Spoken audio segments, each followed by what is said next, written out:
Hello guys, വാഴക്കൂമ്പ് വെച്ചിട്ട് നല്ല രുചികരമായൊരു തോരൻ ഉണ്ടാക്കി നോക്കിയാലോ. അതിന് വേണ്ടി ഒരു വാഴക്കൂമ്പ് ഞാൻ ഇവിടെ എടുത്തിട്ടുണ്ട്.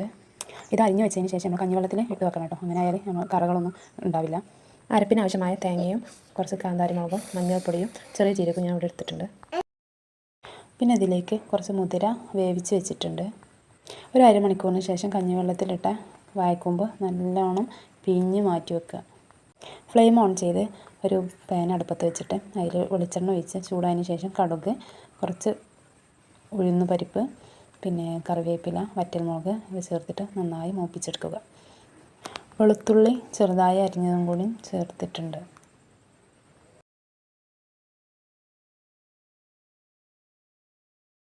ഇത് നന്നായി മൂത്ത് വന്നതിന് ശേഷം നമ്മൾ മാറ്റി വെച്ച വാഴക്കൂമ്പ് ഇതിലേക്ക് ഇട്ട് കൊടുക്കുക. ആവശ്യത്തിന് ഉപ്പും ചേർത്തിട്ട് നന്നായി ഇളക്കി യോജിപ്പിക്കുക. ഒരു ചെറിയ സവാളയുടെ പകുതി എടുത്തിട്ട് ചെറുതായി അരിഞ്ഞതും കൂടി ഇതിലേക്ക് ചേർത്തിട്ട് നന്നായി ഇളക്കി വേവിച്ചെടുക്കുക. ഇത് വേവിച്ചെടുക്കുന്ന സമയം കൊണ്ട് നമുക്ക് ഇതിലേക്ക് അരപ്പ് തയ്യാറാക്കാം. അപ്പോൾ ഒരു മിക്സിയുടെ ജാർ എടുത്തിട്ട് അതിലേക്ക് നമ്മൾ മാറ്റി വെച്ച തേങ്ങ ചേർത്തിട്ട് ഒന്ന് ക്രഷ് ചെയ്തെടുക്കുക. അപ്പോൾ നമ്മളെ വാഴക്കൂമ്പൊക്കെ ഇവിടെ വെന്ത് വന്നിട്ടുണ്ട്. അപ്പോൾ ഇതിലേക്ക് നമ്മൾ മാറ്റി വെച്ച മുതിര ഉണ്ടല്ലോ, മുതിര വേവിച്ചതും കൂടി ഒന്ന് ചേർത്തിട്ട് നന്നായി ഇളക്കി ഒന്നും കൂടി ഒന്ന് വേവിച്ചെടുക്കുക. അപ്പോൾ നമ്മളെ മുതിരയും വാഴക്കൂമ്പൊക്കെ ഇവിടെ റെഡി ആയിട്ടുണ്ട്.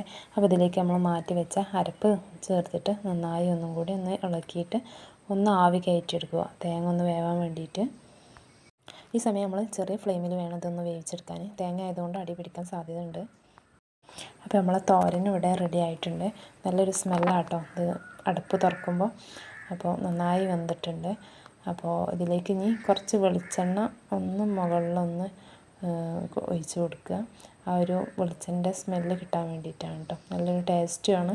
അപ്പോൾ ഇത്രയേ ഉള്ളൂ നമ്മളെ തോരൻ. പെട്ടെന്ന് നമുക്ക് റെഡിയാക്കാം. അപ്പോൾ ഈ വാഴക്കൂമ്പ് നമുക്ക് കിട്ടിയാൽ എന്താ ഉണ്ടാക്കുക, എന്താണ് ചെയ്യേണ്ടതെന്ന് അറിയാത്തവരുണ്ടാവും.